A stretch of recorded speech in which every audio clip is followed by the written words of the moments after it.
So it is 9:44 p.m. on Monday night, and I feel like crafting, so I'm going to do something. No clue what I'm going to do, but I'm going to take this jelly roll we made a couple of videos ago, this basic cane, and we're going to make a flower cane out of it. Again, not really sure what I'm going to do. So at this point right now, I'm just kind of like slightly reducing it, just very gently, and then crimping it back down. I just want to get it warmed up a little bit, get it moving, you know, kind of just get it all moving. And that's why I did not reduce it in the video 100%, because I wanted to be able to, if I reduced it down really small, I didn't want to, how would I bring it back big to do something with it? You know what I mean? I want to get it warmed up when I'm about to use it. Now the clay on the outside is feeling pretty warm, but the stuff on the inside is not. So you could put this in a bag, and I don't have big tatas, but some ladies put them in between the tatas or under them. Me, I tend to put things in a Ziploc and put it in my pant line or under my shirt and my waistline, you know, just to let it warm up and come to temperature. But we're going to be manipulating this multiple different ways in a few minutes. So we have this basic blended roll, okay? It's from white, I don't remember what color that is, to gray. I don't know, it's some kind of bright green, it looks like. It might look yellow on camera, but it's bright green. But I'm going to do something with this. I'm going to make a flower. We did this one, and these are the scrap ends that I bake. I never bake a good slice. I always keep a good slice. In my book, because I'm not watching a tutorial for these, I'm kind of just, I always bake the ends, so they never look as good as like a real slice would look, because they're just the scrap ends. But it gives me an idea to remember. Now, if you're watching a tutorial, just save the tutorial. You do not have to write down the instructions. I do, because I'm kind of creating ways to do this for myself. So anyways, I'm going to do this flower something like this, but different. So we need a blended roll. So get a blended roll. This is a 3-color one, from white to some kind of green to gray, and that's just what I did for that basic cane tutorial, and I'm going to use it. The other thing we're going to need is some basic translucent, and I'm not going to use Cernit. I'm going to use Cernit to pack this cane, but I'm not going to use Cernit in this part. I'm going to use just regular Primo. Now I don't know, I think it's regular translucent. I wrote on the bags, this was the crumbly stuff that I chopped up a long time ago. I'm just going to use regular Primo translucent, because it's not completely translucent, but I want to see if I can create something in this cane. I don't know. It may not work. It may. I don't know. I just want to try to do something here. I feel like crafting. So either craft with me or don't. Or maybe this will give you ideas. So pretty much this clay in my crumbly clay video, I chopped up probably like a good 4 or 5 months ago, because I couldn't even get it to come together, and put some clay conditioner in it. And if it's still crumbly, like after a couple of days, you know, work it a little bit in your hands, chop it, and put some more clay conditioner in it. So this clay's been sitting for months, because I did a whole bunch. I did a white translucent pound block, and I did a regular translucent pound block. Now, when the cane challenge comes, if you plan on making a lot of canes that need to be packed or backfilled, and you like translucent backfilling, I tend to do translucent, not a color. I just like that. Pretty much all of my canes are backfilled with some kind of translucent. I don't tend to do it with a color, just because I don't tend to like that. I like being able to lay them on a background, so I tend to do them with translucent. But I've recently found the Cernit translucent is one of the best translucent. This is Primo white translucent here. But I showed you my book the other day. And again, I'll show you this quickly again in case you didn't watch this video. This is on setting 6 on my atlas, baked for 60 minutes. This is Kato. You can't even see through it, almost. Primo white translucent, Primo regular translucent. So the white is a little less yellow. Then you have Pardo. The only thing with Pardo is it's made with beeswax, so it's definitely a different type of clay. A lot of people love Pardo, but it's definitely different to work with, and for me, very expensive compared to every other clay. The next best or maybe even equal, is Cernit. So I'm going to start backfilling with Cernit, but get whatever you can. So that's on setting 6. So hopefully I can cut my slices that thin. And I do have a Lucy clay slicer, which helps. This is on setting 7, just to show you how clear they get. Regular Primo, Primo White, Pardo, Cernit, Kato. Kato is not a good translucent. But for tinting, you know, if you wanted to tint this with alcohol inks, hey, it may work well. I have Kato because I got a starter pack in Kato when I was first starting. So I wanted to try it out. And then this is setting 8, Primo Regular, Primo White Translucent, Kato, Cernit, Pardo. I feel like these might be getting dirty, but I actually believe that is the color of it. So anyways, inside the cane, I'm going to use regular translucent. See, and this is where, like, I drew my flower. So any ideas I get, I just write them in this book. And if I create them, I take an end cane. I have all kinds of different ideas on different pages of things I wanted to try to make. I have things I've never made. I have things that didn't work out. Yeah. So, anyways, you get an idea of something, then you can always write it down, you know, so you don't forget. Because sometimes I'll be sitting here thinking late at night, like, oh, that combination with doing, you know, something like this that I've done, you know, mixed with, oh, the watercolor technique or the torn paper technique, or that cane with that cane might look cool in a double pendant, you know, in a half and half pendant. And then I forget. Or an extruded would look cool with that, or you know what I mean? And then I forget. So make sure you keep a little junk journal, a little diary type journal, and write it down. This is just a normal little notebook. So anyways, I'm going to get this clay mixed up, and I'm going to get it rolled out on a fairly thin sheet. I will come back. Oh, where'd that come from? I will come back and tell you how thin I roll this out. I don't think you need tons of it. Oh, but what I was saying is if you're going to be making a lot of flowers and stuff and backfilling with translucent, get a lot of translucent on order. You will go through a pound of translucent like nothing. Most of my clay I order on Etsy, pretty much from whoever is the cheapest person. Lately I just ordered from like 3 or 4 times because it was the cheapest for me. ASC by Crystal. ASCcraftsupplies.com. I don't know, she sent me this pen, but it comes, I got it off Etsy. She was cheaper. I bought a bunch of souffle and Primo and Kato. Sometimes it's Linda's Art Spot that's cheaper. This lady's had free shipping lately. So most of it I get off Etsy. Some things I do get on Amazon. All I can buy local is Sculpey 3. So pretty much clay for me is expensive, but to me, it's worth it. I would rather not buy a $5 coffee every morning and a $7 sandwich at lunch, or if you're getting something at Subway, I mean, you're talking $9 for a 6-inch meal, then I would rather save my money and make my own coffee and make my own lunch and buy clay. So, you know, it's all priorities and what you want to spend your money on. So anyways, I'm going to roll this out. I'll stop rambling. There are tons of other sites to buy clay on. For me, I don't like to mess with passwords and things, so Etsy's easy because it's a app saved on my phone, and Amazon's easy because I'm an Amazon Prime member. I get free shipping. It may not be the cheapest always, but it's easy for me. So, you know, honestly, if you want to look around, just Google clay, and you can find, you know, all kinds of websites to find clay on, okay? So anyways, I have this rolled out right now on a setting 5 on my Atlas.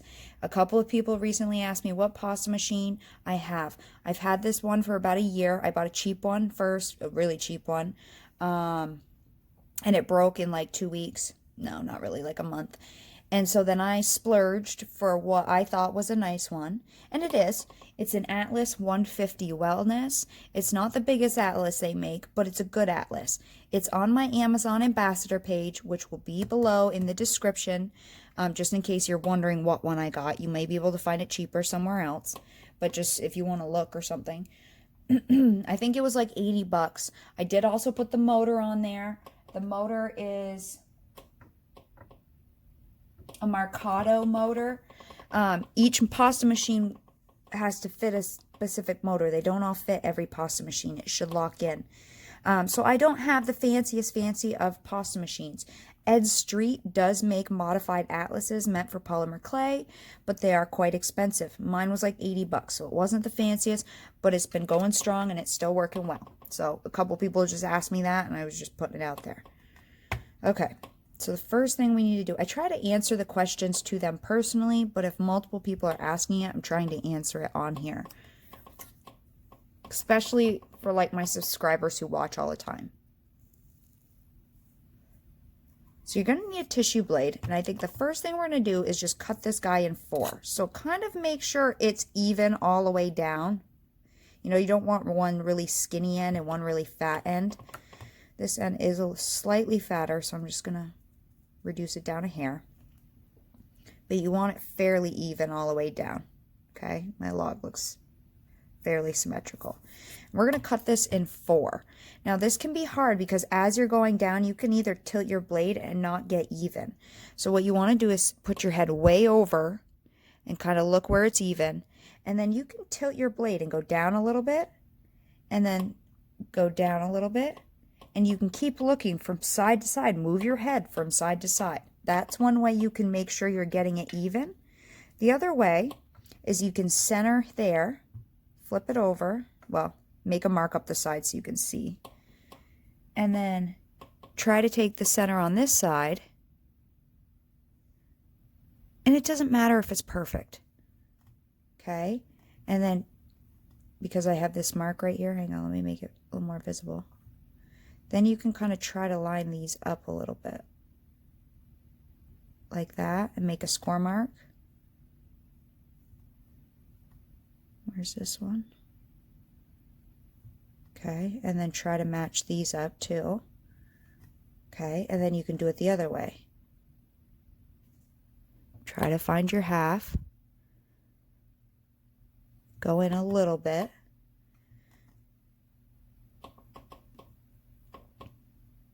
Try to find your half on this side. And again, if it's not perfect, it's fine. And then line them up. I'm just scoring into it a little bit. Try to line those up. And then as you're going down, you just make sure you follow these lines. So, you know, start going down, tilt your blade, make sure you're following your line, and then look on the other side and go down. And then go down a little bit more on this side. Tilt your head to the other side and kind of go down if you're not sure if you can keep a straight line. Cutting takes practice. You do not need to cut a nice blended roll. You can just build a sausage of solid scrap color and practice cutting it in quarters. You can totally do that. Same with baking. When people are like, oh, what do I bake this at? Why is my oven burning? Well, I don't know. I don't know every brand of oven, that's for sure. But get some junk clay, scrap clay, right? No clay is junk, but take some scrap clay, make little squares and bake them. Do test bakes and see, okay, if I preheat my oven, it works well. If I don't preheat my oven, it works well. If I put the lady asked me today if she should put her top and bottom burner on. Or heating coils. I have no clue. Mine just automatically comes on when I hit bake. So I told her to do some test bakes and see what happens. So now we have 4, hopefully fairly even. And in that other cane, what I did was I pinched these up and put them back together. What I think I'm going to do is lay some translucent on some of these. I don't know, I think it'll be kind of neat. I just want to see what happens. So we'll get some translucent lines in there. But it may not add much of an effect, but I just want to see what it will do. So first thing is, they're all about the same height. So I'm going to cut it about to their height, but we can again, I'd rather have it a little wider than a little shorter.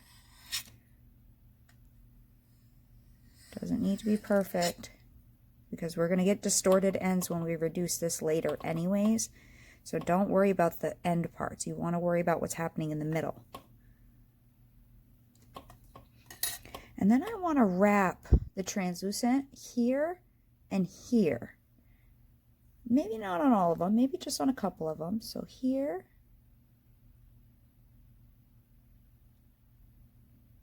I don't know. This is the whole point of crafting, guys.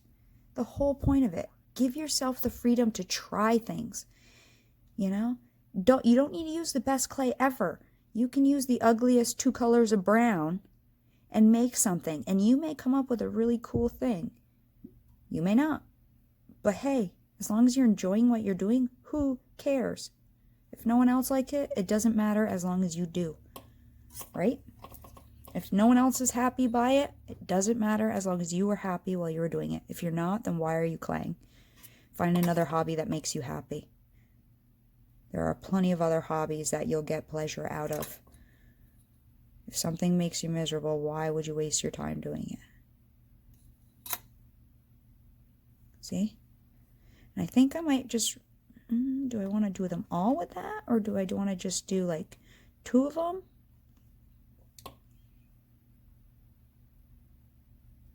It doesn't need to be all the way to the gray. That's not the whole point of this. If it's a little short in this section, what I'm going to do is just stretch it a little bit.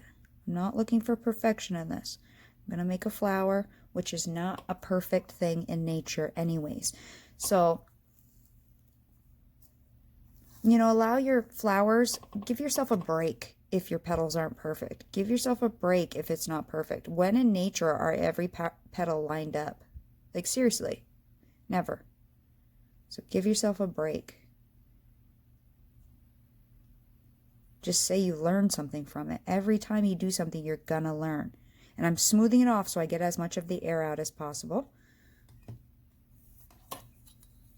You know, every time we do something, we're gonna learn. And I may do this and go, wow, that was the ugliest freaking thing I've ever seen. But it also may lead me into something amazing. You will never know if you do not try. So 2 of these have translucent now. Is that enough? I don't want to go too much.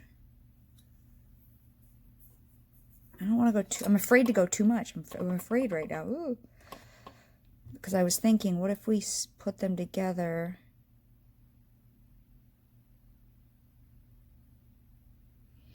Let me think for just a second. Let me think. Yeah, I think I'm only going to do 2 and see if that later, someday I can always add more, but I don't want to add too much.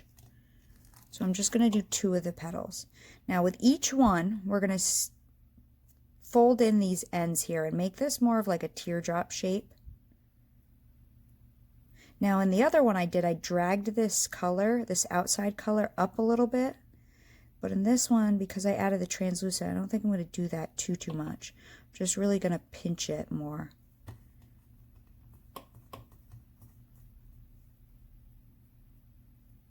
Pinch in these bottom corners, make everything a little bit more rounded. Now it will elongate, so you want it still roughly all to the same height. Okay, so we're like that. Okay, so again, whether it's up in the air or in the bottom, you want to boop, pinch in these corners. Okay, so I wrap 2 in translucent, 2 not. We'll see what that gives us. You can roll the corners. You still want your triangle parts though. Like that, and they don't need to match. Just get them similar. The heights you do want to match. So again, if it got long from you doing that, pinch it back in so the heights are about the same. And then these ones, same thing. Maybe these ones will drag up. Those ones, maybe these ones will drag the gray up a little bit. And this is a cold cane, so it might crackle a little bit, but that's okay. It will warm up. Just kind of manipulate it. If you had just made this blended roll, it wouldn't do that. So I'm just kind of pushing it down just a little bit. You see how the gray's now coming down the side a little bit? And you can pull this gray all the way down to this white if you wanted to. Just smear it all the way down if you wanted to. That's, again, the whole, like, you don't know, one little thing can change the whole thing. So with these 2 that have no translucent, I'm just going to pull the gray down just a hair. And again, you have to do the basic canes before you move on to this, because half of our things are made with basics. We just then take them and modify them. Half of the more than half of the kaleidoscope canes are basic canes put together. So do your basics. So once they're all about still the same length, we're going to then put them together. So I'm going to do with 2 first, I think.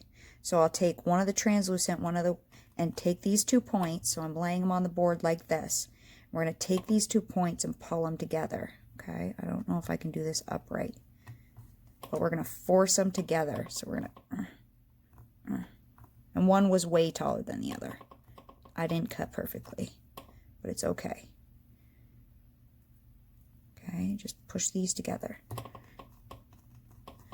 And the same thing with these 2. Lay both your points up. So again, they're laying on the board like this. We're going to try to force these 2 together. Hang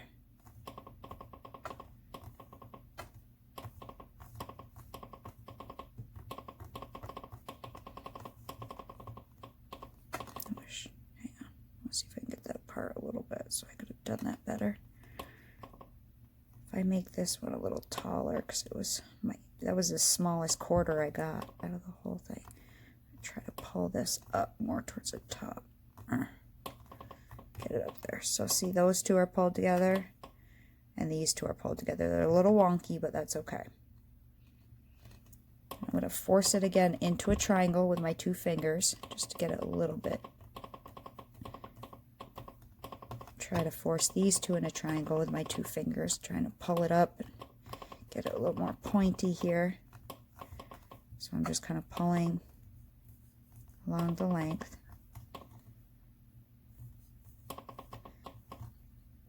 Now we have 2 of these, and I want to put the 2 translucent ones, I don't want them together, so I want to go translucent, not, put them side by side, and again force them up together. You might have to hold the ends to really force them, really get that clay to move.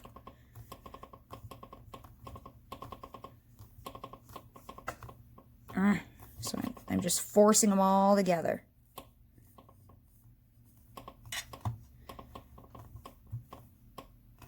Now I'm going to make it a little better of a triangle, so I'll push the bottom right down. It's hard for you to see this. So push the bottom right to your board, and then start using your fingers to make a triangle. Okay? And again, the ends don't matter. It's what's happening on the inside that matters. So on the inside, we're getting some kind of weird staggering effect, I'm hoping. Okay. And again, try to make it the same thickness all the way down. If one part's too fat, we'll just give it a little push. But your fingers make a triangle, so use your fingers to form a triangle. God, that camera stand really makes a lot of... Oh, that's... Nope. Something rattles in my camera stand. Okay. Here we go. Now, what I'm thinking is we're going to cut this in half. Let's see what we have. Roughly in half. Now, you can always measure. If you feel better about measuring in half, go ahead and measure it. I don't do good with numbers this late at night. I don't do good with numbers, period. I'm a science person. I'm not a math person. So I usually just rough cut it in half, and I'm not worrying about the messy ends. I'm going to leave those on for now. Cut it in half. Let's see what we got. That's what we have so far. Okay. Boom and boom. Now we could put these together like this if we wanted to and smush that into something. Or we could put it back together like this and again force the ends up. So this is what I'm going to do again. So we're doing the same exact thing we did. We're just going to multiply this many times. So you can cut and stack this to get multiple lines as many times as you want. So we're going to do it here. So I'm going to hold the bottoms and force, it's hard for me to show it in this direction, force these tops to each other. Force these tops. Force them. Get them to go to each other. And again, this is the weirdest angle for me to show you this. For me to be able to work with this. It's usually I flip it this way when I'm working. But I don't think I can, you see that a little bit? So I hold these ends down and I'm forcing them to go into a triangle, okay? You could push your ends in a little bit. If your edges start to get all wonky, you can like push it up on its side. And I'm just trying to look at it this way to see if it's one side's wider than the other. I'm just kind of pushing it all back in an even shape, hopefully. Now it definitely got shorter, but it also got wider. So I'm going to reduce it as a triangle. And the way you reduce a triangle is with your fingers. So just, you can also, now that we've been messing with it, you can just give it a paw. I'm going to look at this and see if I like what I got, or if I'm going to stack and cut again, or cut and stack again to get more lines. I don't know. We'll see. So I'm just flipping it and pushing it against my board, using my fingers as triangles, going down the length of it. Trying to keep my ends as neat as I possibly can, but I don't cut them off at this point. I don't cut them off until I need to, because it's just going to get distorted no matter what. So, and again, make sure it's even. Right now my ends are sticking up higher, like here. They're sticking up higher, so I'm going to pull them out. And again, here, they're sticking up higher. Just pull them out. You can force this clay to do whatever you want it to do. You kind of force it flat against your table. Get your end a little bit nicer. Just push it all down.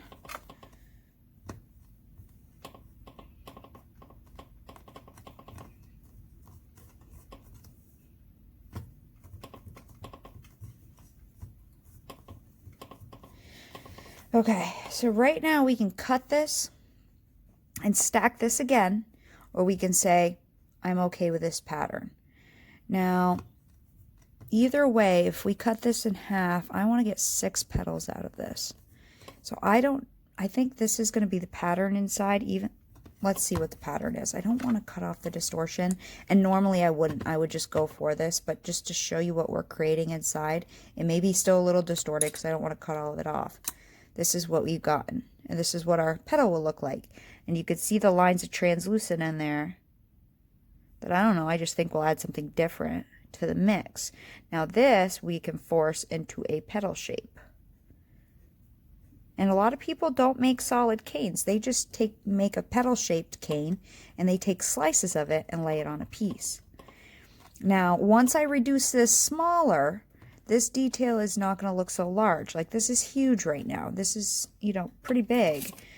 So, that doesn't help anybody. It's about 1 inch wide on the bottom. And it's about 1 inch tall. So this is big. I would never make a cane this size myself. So I have to reduce this down enough to get 6. But when it gets smaller, it's not as detailed either. And so you could see the ones that we pulled the gray up a little bit, that's where we have these darker strokes. Now either I cut this in half and put it back together the way we got it, and that will multiply these lines and you'll have a lot more lines. So on this one, I cut and stacked it many, many times, and I got all these lines. This one, what, we only do twice, did we? So maybe I'll leave it like this. So in that case, I need to reduce this down enough so I can cut 6 even pieces. So again, I'm just going to reduce as a triangle. I'm going to pinch with my fingers, and I'm pushing down towards my board. Down towards my board. Down towards my board. And then I flip it and go down towards my board.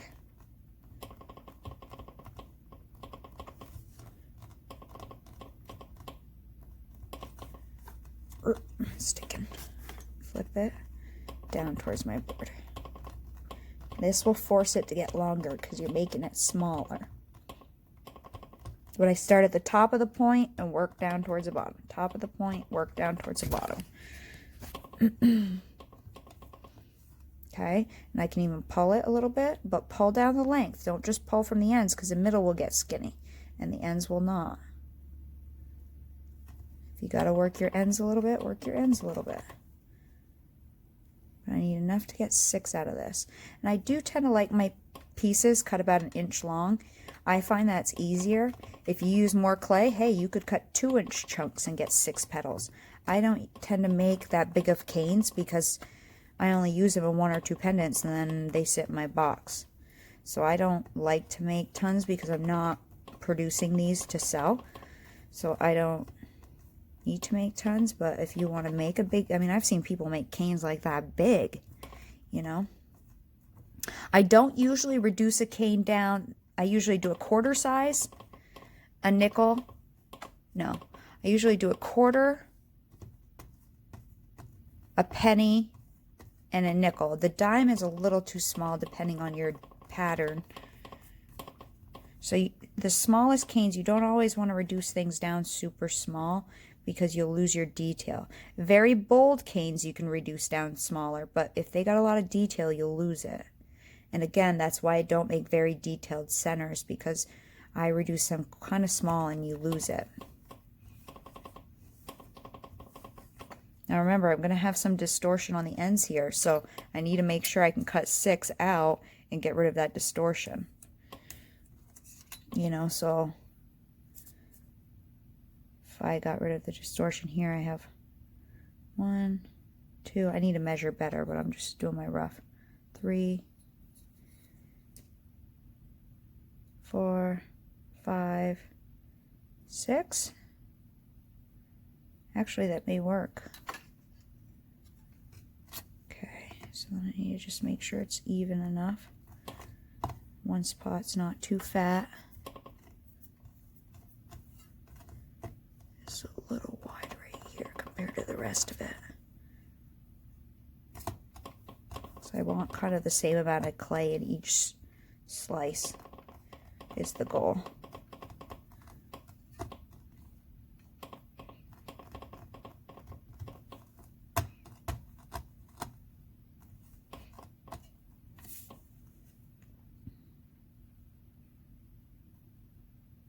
This side has more distortion because this is the one I haven't cut yet. This one I cut this off of. Okay, so this will be the end. And roughly, I'd rather leave it a little longer. So it's hard with the camera right in front of my face. 1, 2, 3, 4. Camera's in the way. 5, 6.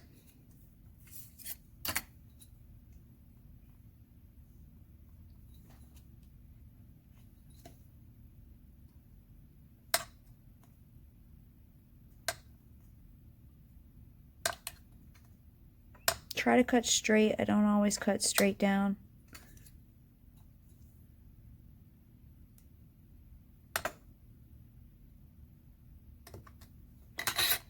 Okay, so these are our ends, and again, this is what our flower petal is going to look like once we shape it into a flower petal.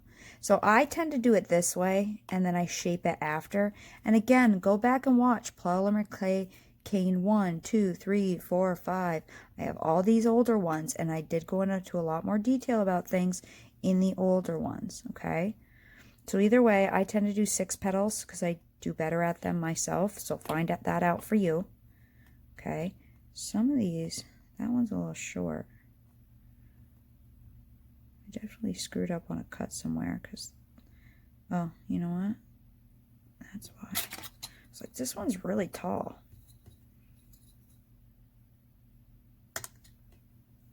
I think it's a cool pattern. Not really a real life flower petal, but hey, whatever. So now we need to, 1, 2, 3, 4, 5, 6. I do have 6. Now we need to just shape it into a flower. And you can shape any type of flower you want. You can have a pointy one, round ones. That's a different one. You know, whatever flower you want. You can do make-believe ones, real ones. That was kind of a pointed end one. Like a round but pointy, but not as blunt as that. I don't know how to explain it. But whatever you want to shape them into. So generally what I'll do is just take my 2 fingers and whoop, and push. Can you see that? And push it in. See? But you have to shape it down the whole length. The problem is, okay, I think a lot of people, what they do is they go, okay.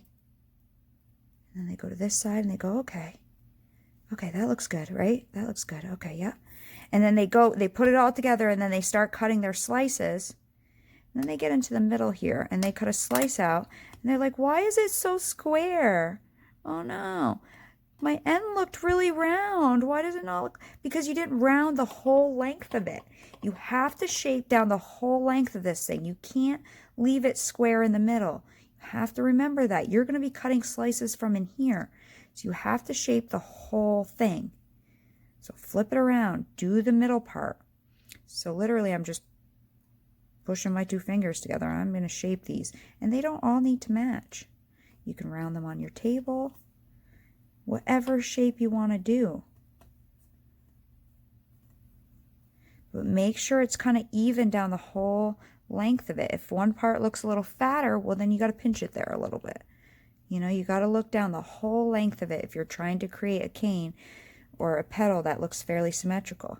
Maybe you want to pinch these ends up to get them to come together a little bit, these lines to kind of come together. Maybe you want to force it closed, so force it closed.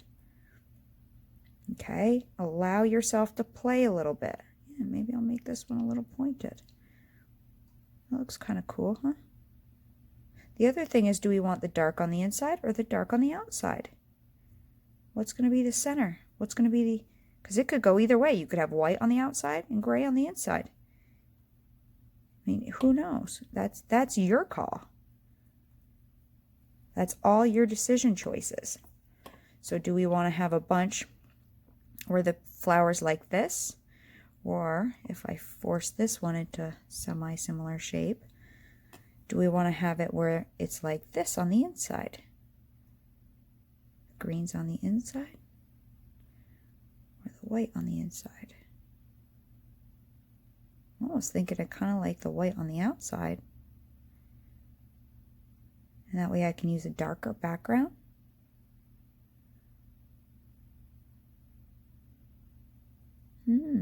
No, I think I like the white on the inside. But that's your freedom of choice. You may say, no, Katie, you should have just done it with the white on the outside. That's your choice, okay? So we're going to take each one of these. And again, look here too to make sure this end is even, your pointed end. If one's too high, we'll push it down. You got to make sure it's even all the way down.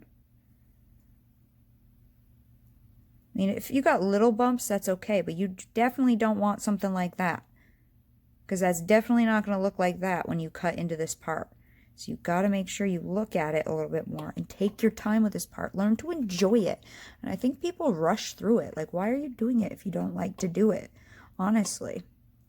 Now, doing this, your canes are going to get way taller than they were originally by stretching this out. But if they all stretch out like that, that's fine. So I'll do it the same way. We're going to do the second one together, and then I'll do the rest off camera. So literally, I'm pushing these two into these 2 fingers. So I'm like, up into those fingers. Sometimes you got to force them to do what you want them to do. And then I wanted to bring these in together a little bit. So in the middle of this, I'm forcing these lines to come together rather than going straight up like this. I just forced them all to come together at the end a little bit. I don't know. We'll see if that was a good choice or not when we cut into it. But you don't learn if you don't do.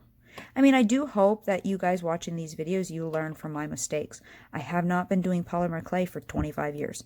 I still make tons of mistakes, but I started these videos with the rose cane because I was really struggling with it. And I found a way that worked for me, so I thought it would work for other people. And you guys have liked my videos, so I've continued on with a crafting session. You know, we're all crafting together. And showed you every mistake I make, and that way you don't go, oh my god, what did she just do? Or you see me make this mistake and then I cut it out and redo this all by myself and then come back at this point and you're like, well, that didn't look like that 2 seconds ago. It looks similar, but not like that. So again, we could decide to do it like this, or we could decide to make this our center. I like it both ways, honestly. Let's make some more.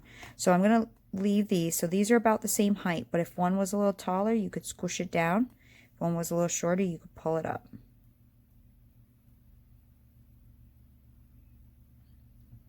And don't worry about the ends quite so much right here and right here, because those are going to get distorted when we reduce the cane later anyways. You're more worried what's happening in the middle. Okay, I'm going to do the rest off camera, same thing, and then I'll be back. Okay, I got them done. Now, if I was going to put the gray in the center, I would make the gray a little more pointy, but I just wanted to show you guys there's two options here. God, I really like the white on the outside. You know what? I'm going to put the white on the outside. I think it's nicer. I don't know why it's drawing my eye like that. It just is. So then I'm going to make the gray a little bit more pointy so they fit together a little bit better. So I'm just going to point them up. And I could blunt down if the white's too pointy. I could blunt that down just by pushing on it a little bit, but I think most of it's fine. This will be a pointier flower. Most of it's not real. Anyways, that one's a little pointy right there. This one needs to be pointier. You know, this is coming from our imagination and just what we're doing. I have no clue what we're doing, honestly. Just felt like crafting. You might go, bad choice, put the white on the inside. Well, then when you make one, put the white on the inside. It's like the pendant I released today with the orange scrap and the Makume Gane. Someone was like, pretty pendant, but not my color. And I'm like, orange isn't my color either, but why not have an orange pendant? Like, I never can wear orange because it's not my color. But if you don't like orange, don't make orange. That is the lovely thing about polymer clay, is you have the choice to make this whatever you want, in whatever colors you want. You could have stacked and cut that many more times to get more lines in it. I'm not telling you to go exactly with what I'm doing. That is your choice. You are allowed to make your own choices. No tutorial is there for you to follow to the T. I hate when people make tutorials and they're like, you have to do it perfectly. And I'm like, what the hell is perfect? Like, is that perfect in your eyes? Because that's not perfect in my eyes. You know, so we all think perfect is different. And it doesn't need to be reality either. It can be fantasy. Okay. So some of these really did get quite tall, and that's because my slices were not perfectly an inch on some of them. But that's okay. I'd rather have it a little taller than shorter. Now, I'm just going to set some of these together just to get a look at it. But it is now 10:41, so what, about an hour? And I want to go to bed. So what I'm going to do is let these rest tonight apart from each other. And that way they'll be a little less sticky tomorrow. But I don't need to let them rest. I could continue making this tonight. You don't need to let them rest. Ooh. Ooh. No? I like that. I really think that's cool. I really do. Let me put it all together and look at it with the opposite way. Just because I kind of want to.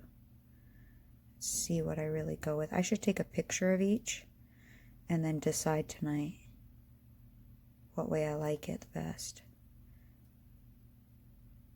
Oops.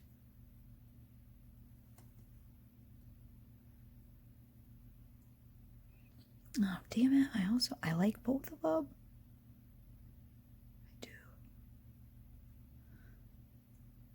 You know, I think I'm going to do the white. I'm going to take a picture and then evaluate them. But I'm going to let these rest for tonight. It'll be 2 seconds, and I'll show you how to backfill it, okay? So get whatever color you want to backfill. If you want to backfill with a color, or if you want to backfill with translucent, get your translucent all conditioned and ready to go, and we'll do the backfilling. I'm also not going to put a center in this because I think it'll be nice the way it is. But if you want to put a center in, get something for the center. You could just roll these up into a sausage and put a center in, but I don't think I want to. So after taking the knife, and I just took slices of those end pieces we had, like the end, and laying them out, I realized I actually like both. I think the white on the outside will go well on a darker background, and the gray would go well on a lighter background. So I'm going to make one of each. And I've already done one and backfilled it, and I just wanted to tell you this. I'm going to show you how I backfilled this one in a minute. And then how we're going to get it in half of what we have, because they were originally this tall. So I have to go to an OSHA training at work, but I just wanted to show you what I have so far. So I'm going to do the gray one next, the gray on the outside. Okay, so I made that cane. That one's done with the white on the outside. And you know, I don't have too much of it, but that's fine because I usually get a lot of leftover cane. I like to create new things, so a small amount is good with me. I baked them. They're still cooling though, but these are just the ends. So that's kind of what they look like when they're baked. And so I'm going to go through now and show you how I backfilled them. So I have some Cernet translucent, and I have the other 3 pieces. Now you could have just made 6 petals, but I want to do the opposite color, so that's why I'm going to do 3 of them. And first thing we're going to do is put them together. I did the gray on the inside, so with the white being on the inside. So line one end up, and then flip it around and look at the other end. Now one of these is still a little long, but I think I'm going to leave it a little long. It's fine. See, one of them's a little taller than the other one. So I'm gonna put the white on the inside, so make sure it looks good on both sides, because this side might look fine, then you go and look and go, oh, whoa, you know. So make sure you look at both sides. And actually I want to adjust this one a little bit more.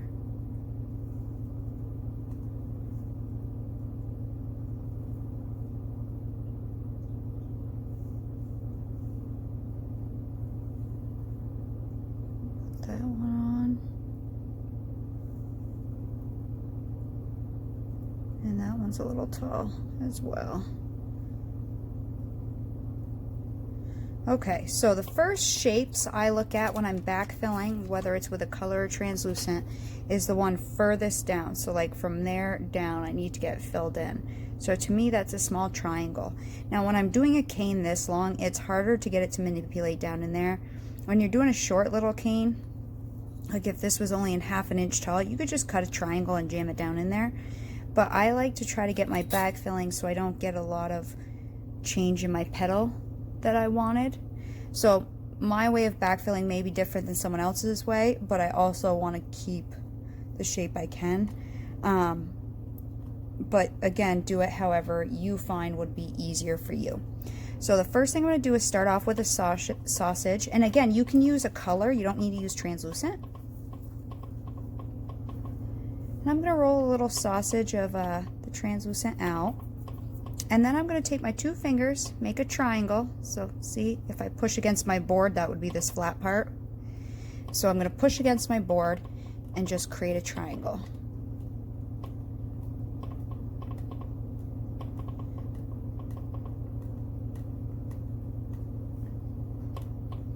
Probably not the full length, probably just that. We'll be fine.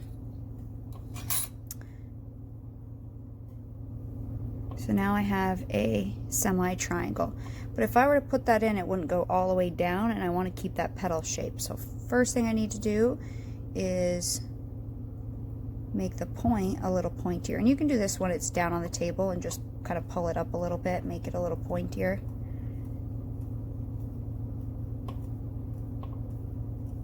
Because I really want to get that just smushed down in there well. See how that's pointier? And then I'm also going to kind of flatten these sides off. So each one of the sides I'm going to kind of, and you could do it the same way. You could just pull up on each one of the sides to make them a little bit thinner and easier to manipulate.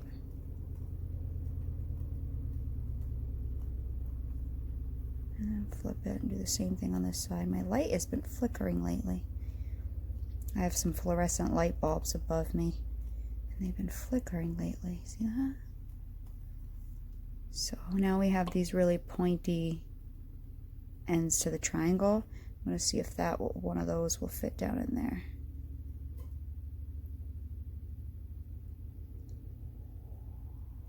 So that will fit. The problem is, if as I'm setting it down in here, you see this gap right here on the side? I want to fill that in. So what I'm going to do is even pull them even more. And I really want to be able to flex this up. Now this is a pretty small triangle. I could have made it a little bit bigger than this, but I'm really squishing these edges out.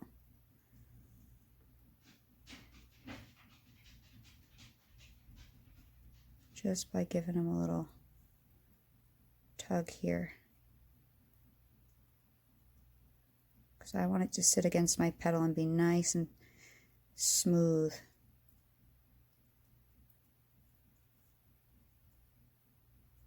It's about to the right length of the one petal. I'll have to do it for the other petal, but see, when I set it down in there, I can get it to butt right up against the petal without leaving a big lip.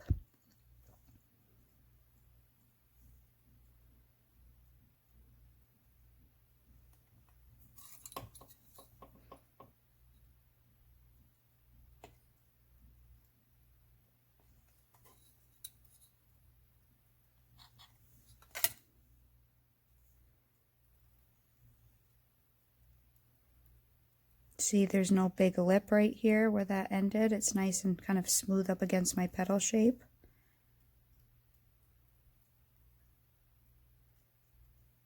Okay.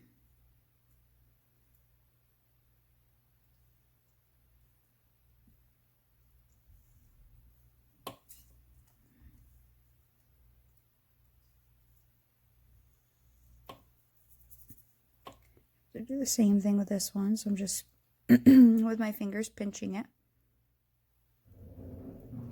And take your time on backfilling. It's really important. That's what's going to keep your petals the shape you wanted them. Some people can do it in one big chunk. I cannot. I have to do little pieces. Well, I do this part and then I do one bigger chunk. Sometimes I do just a bunch of little sausages. Let me see if this will fit down in there. See, that's not quite pointy enough on this part here. So I'm just pulling it up again.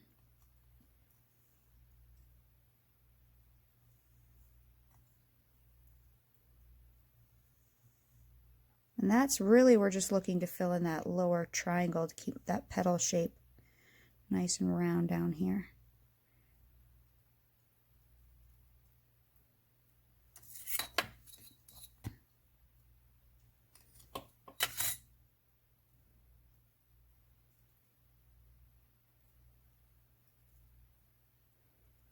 And now what I see is this shape, kind of flat on the bottom up to these points. So now what I'll do is I'll take a larger piece, I'll get a larger piece of translucent out. It's in my lap, so it's staying warm so I can manipulate it. Let me get that out. And I'm going to roll it into kind of a bigger sausage almost. Oops, oops. Not really a sausage, but a triangle is really what we're going to do. So you could roll it into a sausage. I already have some here in a square, but it doesn't really matter. Let me put this back in my bag so it's warm. So either way, get it into a sausage or a triangle. It doesn't really matter. This was just in a square already, so.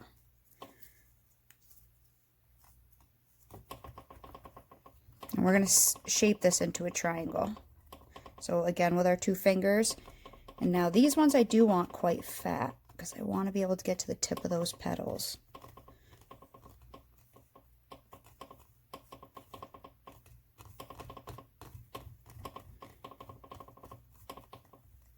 So just like a triangle. Again, I'm going to pull these ends out because right now if I put that in there, this won't work, but it will in a second. So I'm going to pull these ends out here because I want it to wrap up the length of my flower. So I'm just kind of thinning these ends out. And I'm going to flatten down my triangle just a little bit and then cut this piece off. This is the piece I'll use right now. Okay, so we have this kind of shape. Now what I need to do is remove some of this triangle part here. So I'm just going to slice it off a little bit.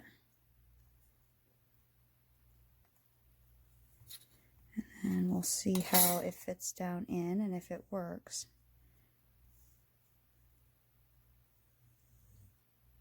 Still a little too tall.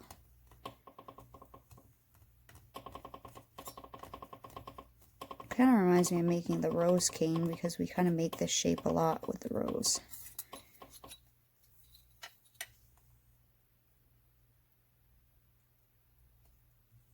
But it's like a puzzle, just fitting pieces together.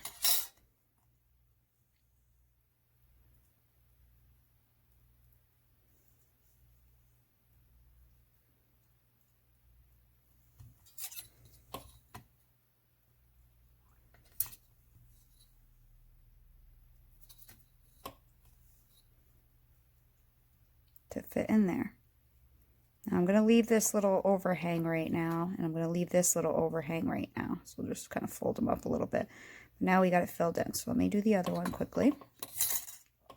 So again, we started with a triangle, and now we're going to take our thumbs and start pulling two of the corners, the flat bottom, out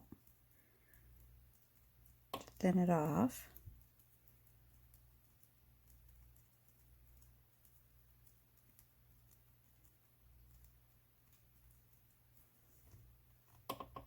Push down on your triangle point a little bit. Slice it off some. Well, let's get rid of this here.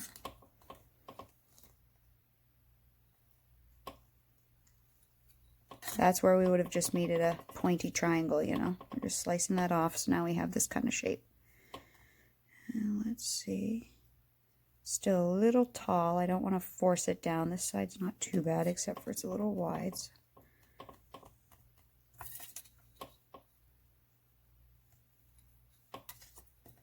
I don't like to force my backing to fit into my cane because then it will distort your petals. I like to fit it so my petals can try to stay the right shape. Good. Now one of these is a little too long. I made it. Slice one of these ends off so I can get it just to come to the tip. And technically, I really should do that with this one too.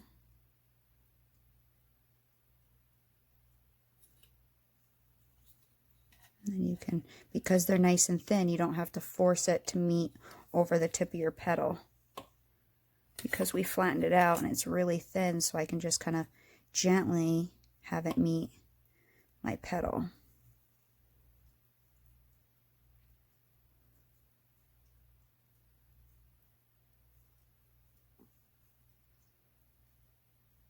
Like that. Okay. So now we have half of it pretty much backfilled right now. Let's cut these off as well to the length of our petals, just to meet at the top. Do the same thing on this one.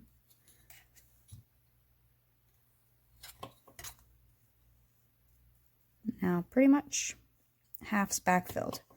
And what if we do is cut this roughly in half.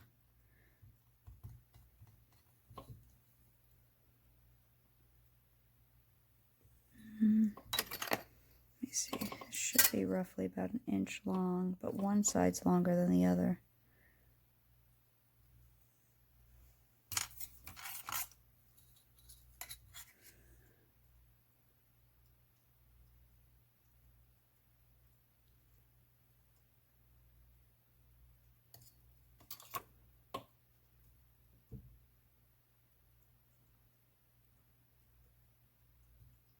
Just trying to look at it so I get it as even as I can.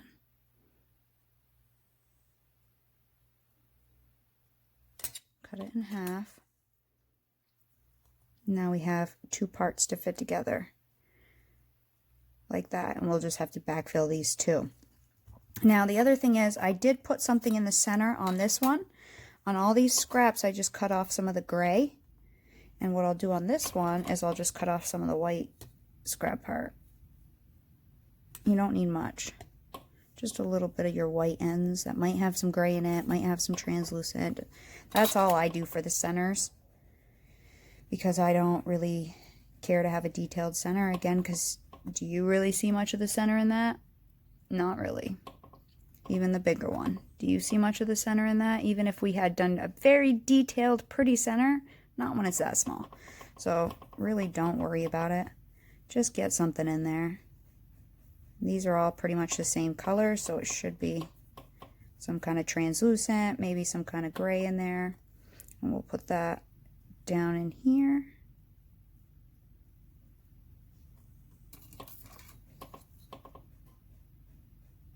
You know, when you're doing all of this, you do want to handle this kind of gingerly because you don't want to distort anything.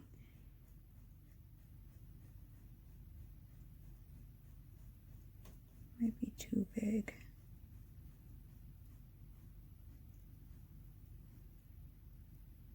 And we're kind of pushing them together by holding them where it's already backfilled.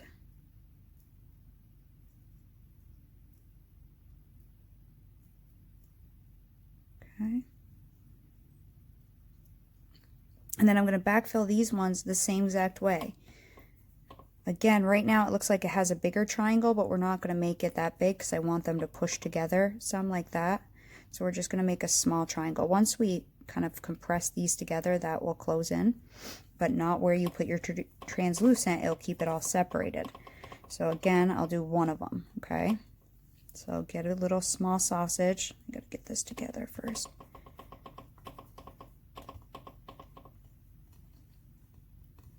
That might be too small, hang on.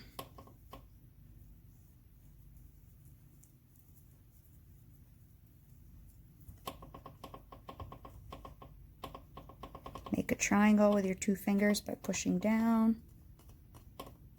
Pull up then on the point to make it a little pointier.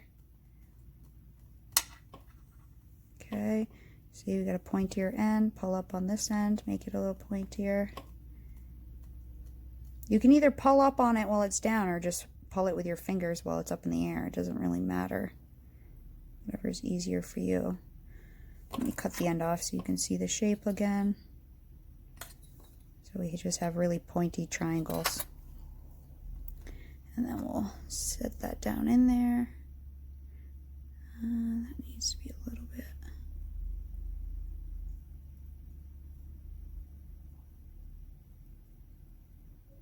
More.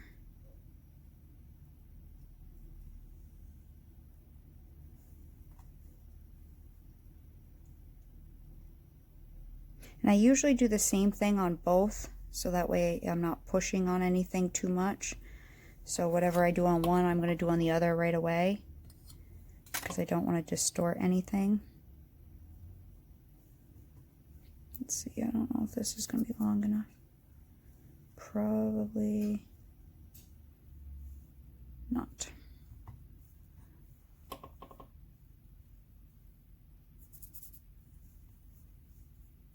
And again, fast forward. You can always fast forward if you want to. And we'll reduce this in a minute.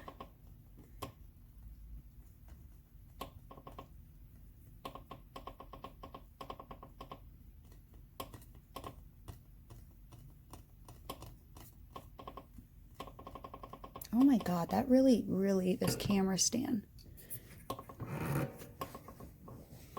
I think it's this, it's this stand on my desk.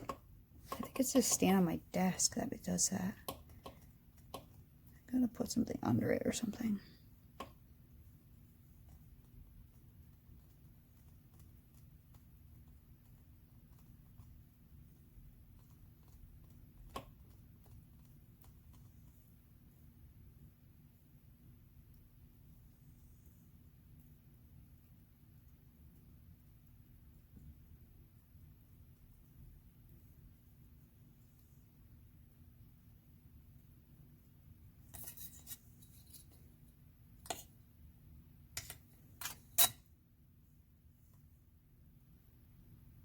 Kind of make like a T.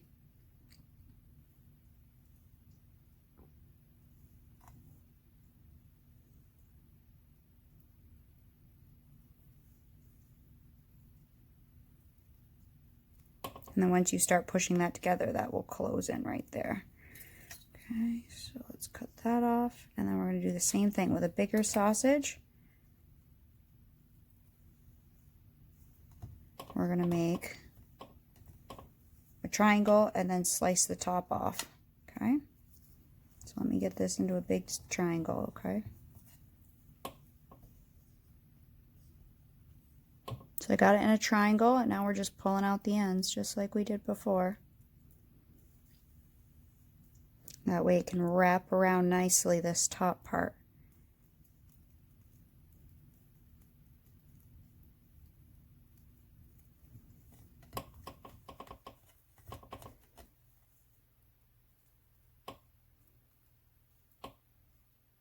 So I didn't slice it off, I just patted it down, but let's see. It's a little narrow, huh? I need a wider one on this one.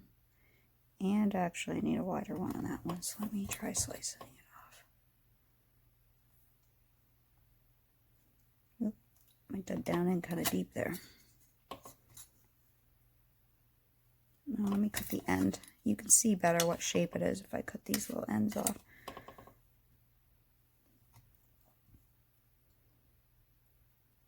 And I actually want to round this part right here just a little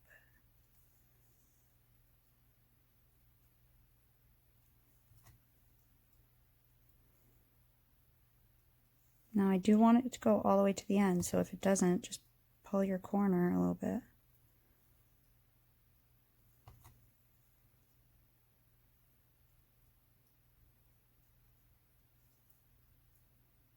Make sure it's covering the tips of your petal so your tips don't get all weird.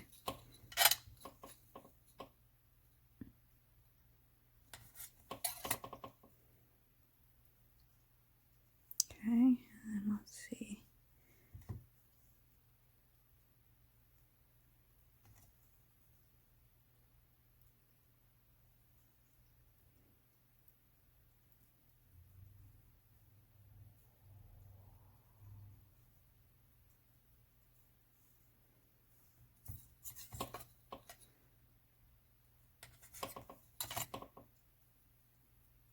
Okay, now before we start reducing, we need to wrap it in one big length. And I wonder if I can save any of the translucent out of these end canes. But I do actually tend to use these end canes.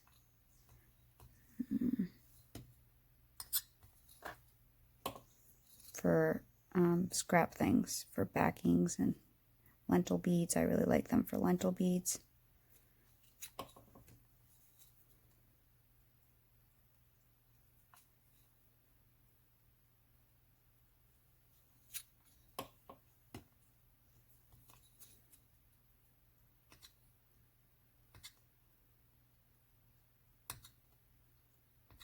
See? It's not a lot, but I just need enough to go around it. Otherwise, I have to condition a whole bunch more. So let me see if I can get enough out of this.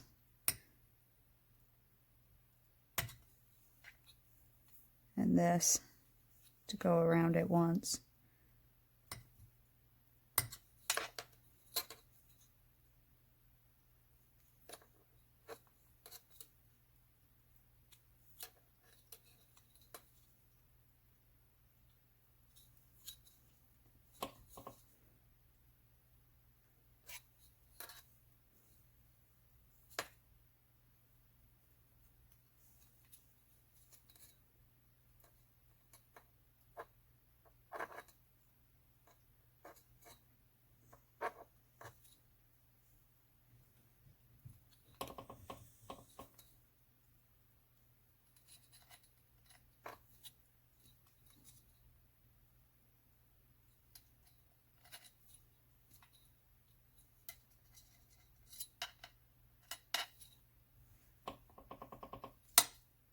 Well, I could probably take my time and save more out of that.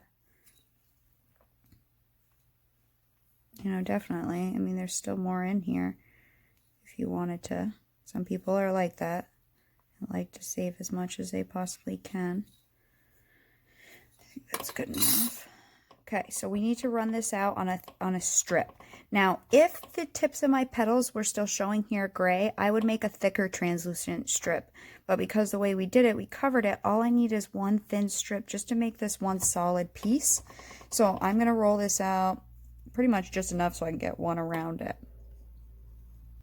So right now I have it on setting 4, and I think, yep, it should wrap around. So we just need to roughly cut it to length. Roughly. So I'll cut it off any excess translucent I can after.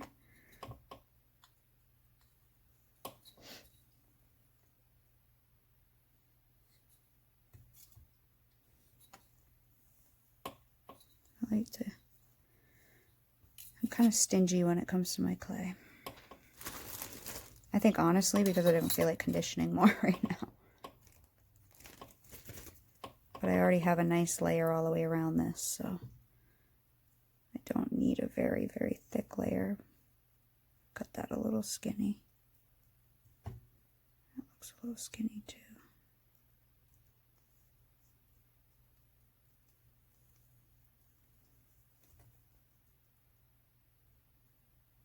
You can cut a straight line on the end there, but you don't need it to be perfectly straight either. It's really not that critical. This is translucent, so it's not really going to be that big of a deal. So now we got a layer of wrapping. So at this point, what I do is I usually shave off any excess translucent that may be sticking up higher than the flower itself. Now the flower we made last night, so it's been resting for a while. But the translucent, the cernet's actually not crazy stiff. I find the cernet, well, so far, seems a little more stable than the Primo translucent, where like I'll get a pack that has a really old date on it of Primo translucent and it's sticky, sticky, sticky. And I've gotten packs of Primo translucent that are brand new and it's hard, hard, hard. So it's like there's no, it seems like it's a really unstable clay for them to keep. You know, I don't know what it is, why it's like that, but it is. I mean, sticky you can deal with, you can always leach it, but crumbly is really hard. You got to wait for it. So now we have it. And it is a short little cane. They are easier to reduce when they're longer, but we're going to do it as a circle like we normally do. Just by taking our fingers, gentle pressure each time. If you push in too hard in the right spot at one moment, you will squish one of these petals. So you want to just do gentle tapping. And I'm really using just this part of my thumb on each side. And I'm starting in the center, and that way we're going to push the air out through all of these cracks in the ends.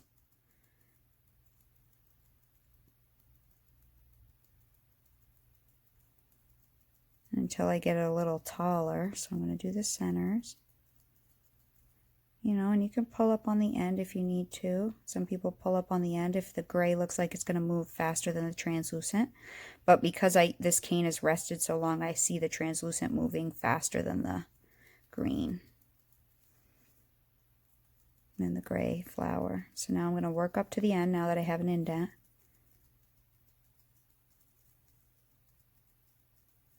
I'm going to flip it, and people make, Tiny Pandora makes cane caps so you don't get any distortion. If you have those, great. If you don't, oh well.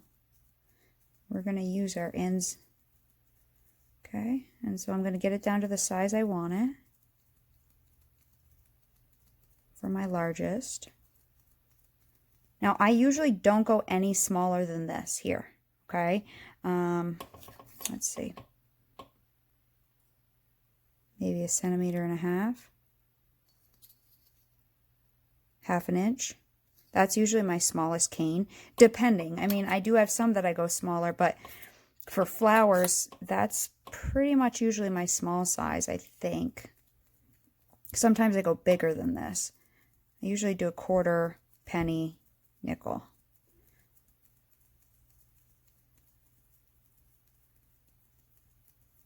But like I said, I didn't make that much of this, so I'm just going to roll it a hair just to get all my fingerprints out. This part's still a little fat. Okay. let's cut it and see what we have. Now I'm going to cut more for the big size because the little one, once we reduce it down, it will get more out of it. So let's cut something like that off. Oh, sorry. Okay, so here's with the white, and I'll bake it so you can see it. Okay, so then let's reduce this a little bit more. So again, starting in the middle and work up to the end. And you can see here, I don't have tons of scraps. Some people end up with so much scraps because I don't cut all the ends off. Leave these on. Why cut them off? It's just going to re-distort there. So you might as well keep it on until you're done.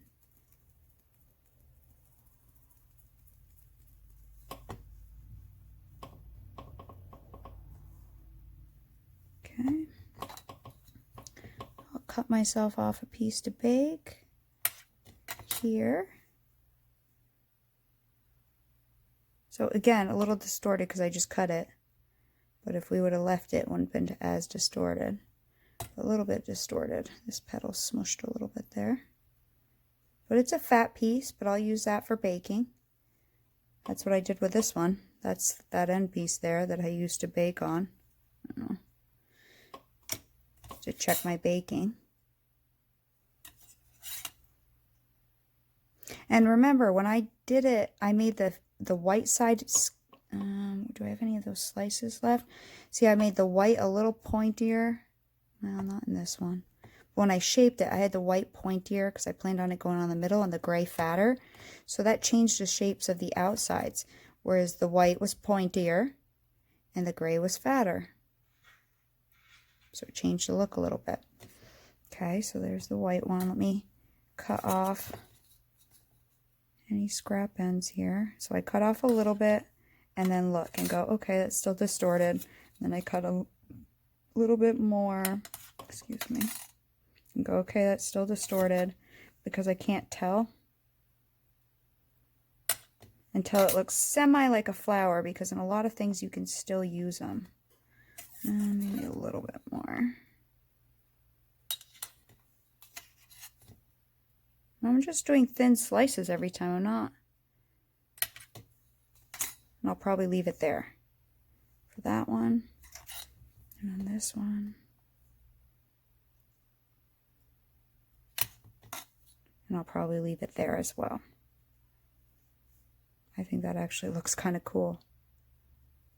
No? Okay. I need to bake a big one, so I'll take this little bit of distortion and bake it. Still is a little bit, you can see right there. But I'll bake this one just so you can see the colors a little bit. These are what I put in my book, these ends. I don't, why get rid of them? At least they'll show me a color option. Okay, so there's that. Let me go get those in the oven, and then I'll be right back and I'll show you what we'll do with all of this scrap stuff.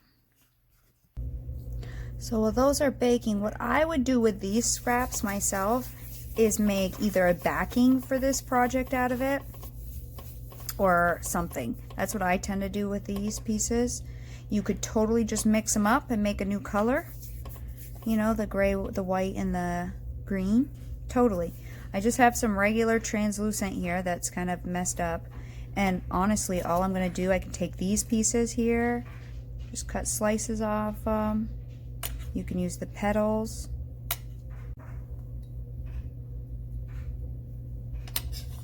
They don't need to be perfect slices either. There's some different, I already have those. So let's do a couple of these. And literally just lay them on here.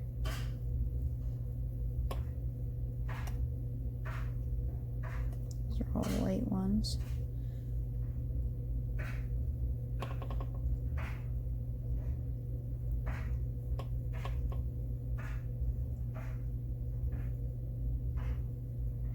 It's a really messed up end. Let's make that a little thinner.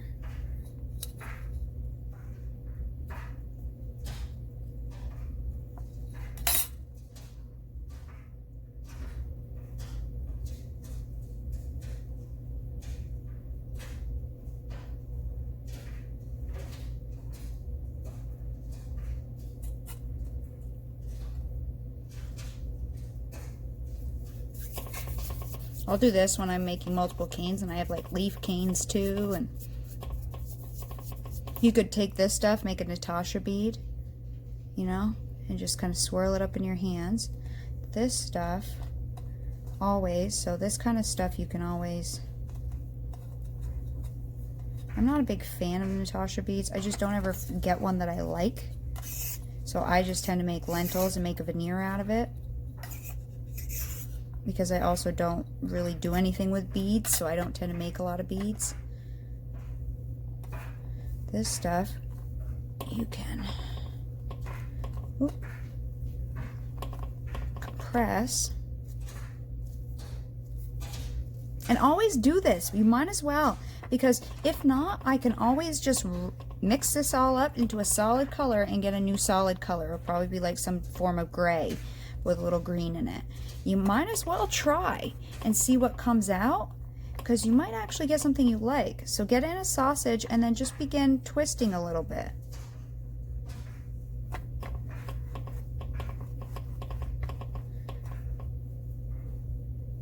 You know, because you may get some really, really neat patterns without even thinking about it.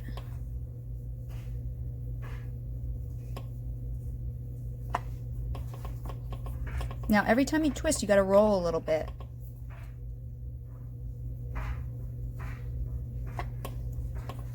Because it'll get too stiff and it'll start to crack. And you can roll back towards your fingers and make this fatter again. And the ends you can just compress in. And you could use this for a simple backing when you make a pendant with those, or whatever you make with those, whatever you decide to make. So we have something like this, and I would compress it down into a block again. Something a little fatter.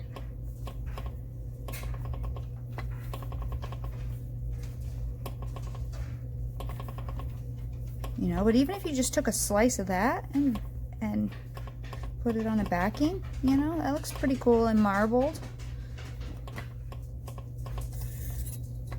So you could cut this in half and flip it and put it together like that. I actually personally like the outsides the best. So I would just take slices from the outside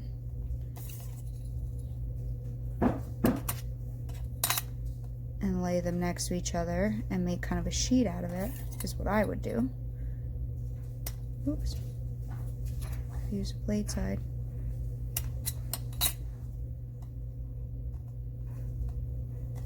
You know? I really like this side and this side. I don't tend to like what happens in the middle. I never, ever, ever do. For some reason, I never do. But I don't mind this kind of stuff. The straight lines here that I'm getting.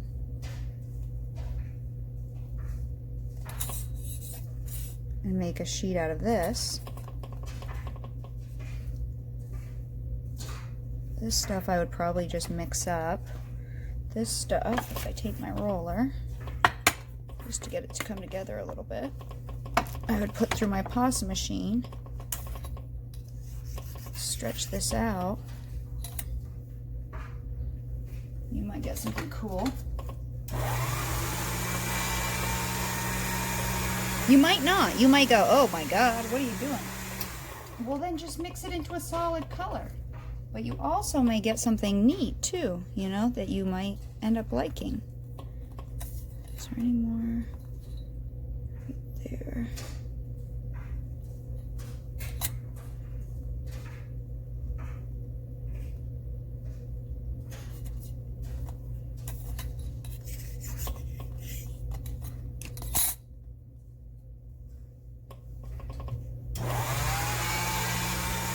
I like to stretch things out.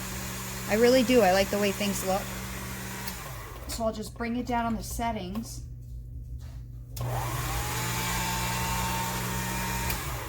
Until they're kind of all together. And then what I do tend to do is flip it in half or fold some of this in so I can stretch it even a little bit more. but I have to put something in there so it will actually stretch. I just like to see what happens when it distorts. I don't know why, but I do. I like to see, you know, because sometimes you get some really cool ones that would be really neat backings, like really neat backings, I think. Other times you don't, and that's quite all right. So I just folded the two ends in, and now I'm just kind of slicing some pieces to put in the middle so it will be about the same height as what the ends were.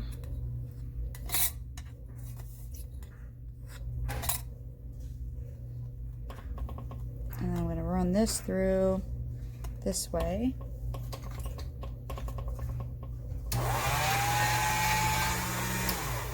You know, you might look at that and go, ooh, ugly. But I kind of look at that and go, hey, that's kind of neat. I might do it one more time lengthwise. So anyways, you can keep playing with that and go, yeah, that might make a little cool back to coordinate with that. This one, I would take my thing and let's swirl it up.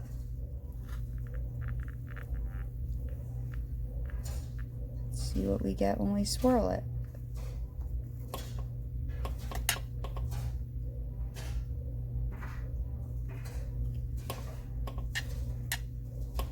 I always get an oblong shape, especially when I don't start with two hands. I probably should have put not a petal right in the middle when I did that. Hang on. Let's roll that back into a ball. Start over. Let's do it where there's not a petal right in the center.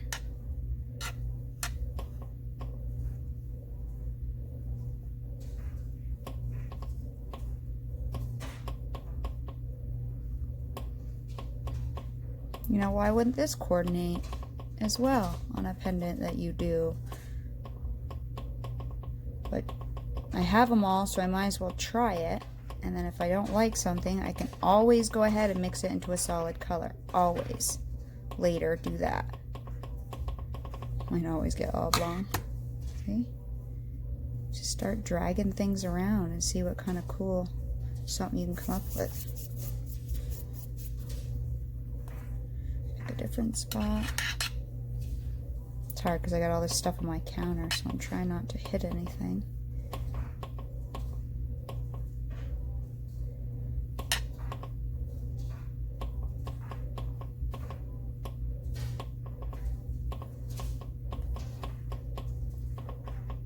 Get that to start dragging. So I roll it up many times and redo it in different areas and see what I can get things to do and how I can get them to move. Maybe a little bit right there.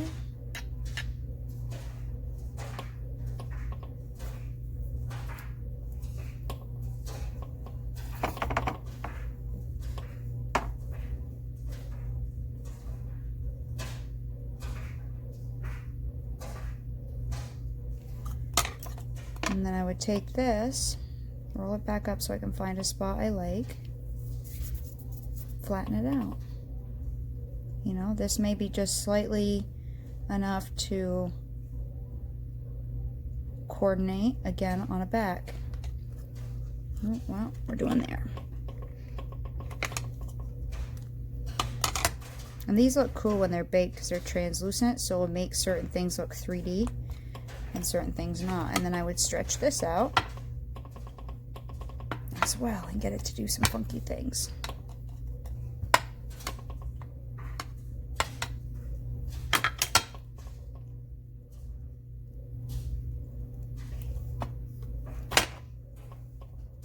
Run that through my pasta machine.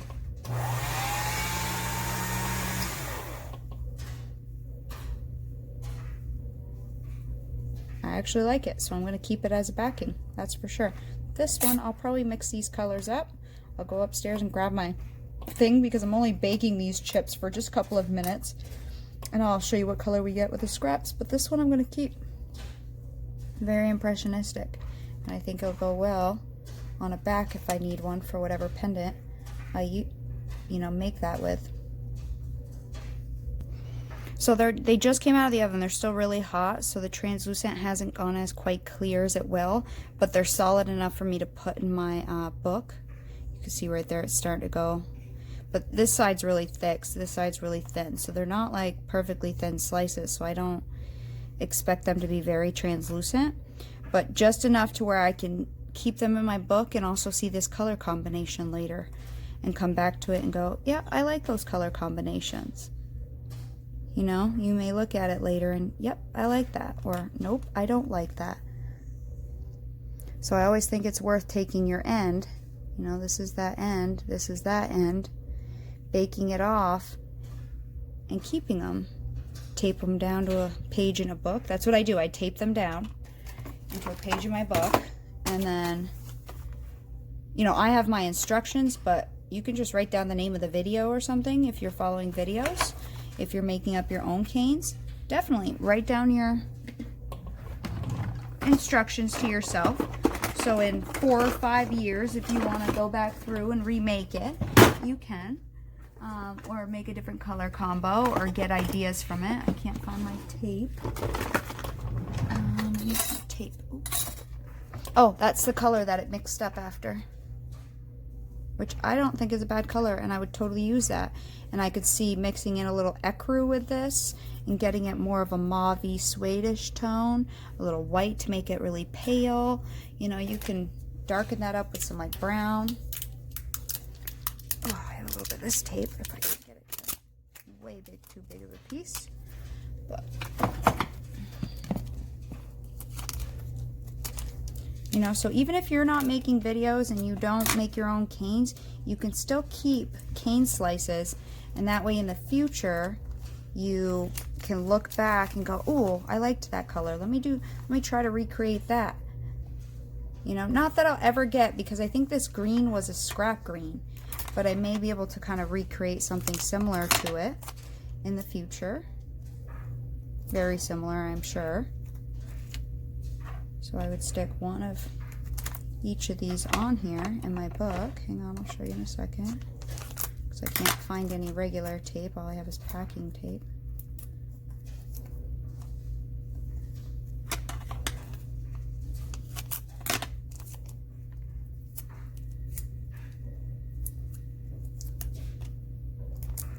Boom. This is what I do. I just put them in my book, tape them down, and then I always have, you know, anything I've made, I have the ends, and I can always look back and go, yep, liked that, nope, didn't like that, that one still needs to be modified. You know, like I tried one here with using a barb cane, didn't like it, need to modify it a little bit more. You know, there's things that you can just go back and look and get inspiration from your own stuff that you've done. Okay? So, you know, I think they're kind of a good idea to keep a little notebook. Again, you don't need to have instructions. You could just tape down cane slices that you've made. That's it. You could just have a whole page of Katie's Polymer Clay Cane 5, you know, and tape it in there. Just so you have color inspirations. So you're making a project and you have something like this and you're like, okay, I want to make something with this. Okay, so pink, not so much. Blue, okay, maybe blue. Maybe the black would go well with it. You know, you could flip through your thing and red. Okay. And you could, you know, get inspiration by your own colors that you've used. Okay.